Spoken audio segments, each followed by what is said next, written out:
有没有考虑过，把我们的市立美术馆能够让它来借由什么样的方式来升格成为国家的美术馆？2022年有议员建议，把台南市立美术馆升格做国家级。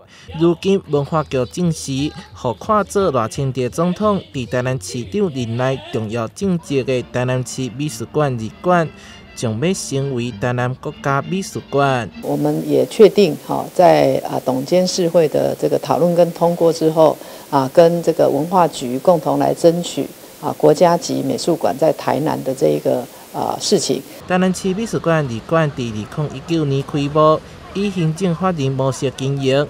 先前举办过地狱僵尸展出名，嘛吸引不少人潮。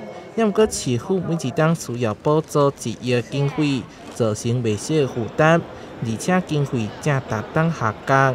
经过甲中央研议了后，才提上行政院进行政策评估。国立博物馆的典藏的经费非常的惊人呐，那这个是我们南美馆一直努力很久，其实这个寓于整个我们地方财政，其实我这个真的是一个很现实客观的问题哦。那如果要让我们再把这个台南的这种这个整个艺术文化的基础再往向下扎根，向国际延伸的话。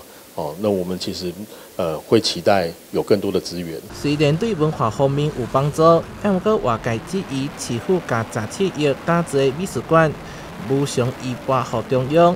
虽然将近就有南汇生物科技园区移拨予农业部，成为国家级农业发展中心。不过成效不好，就议员开始烦恼。南美馆未来中央如果来管理之后，跟地方没有一个高度的连结，那我们是不是未来南美馆会变成一个文资馆？这个都是我们非常担心和害怕的一个部分。从过去的经验来讲，包括我们的美术馆还有我们的文学馆。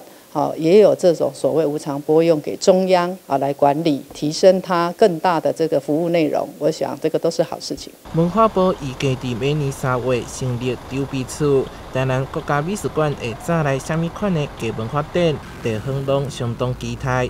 台南新闻社采访报道。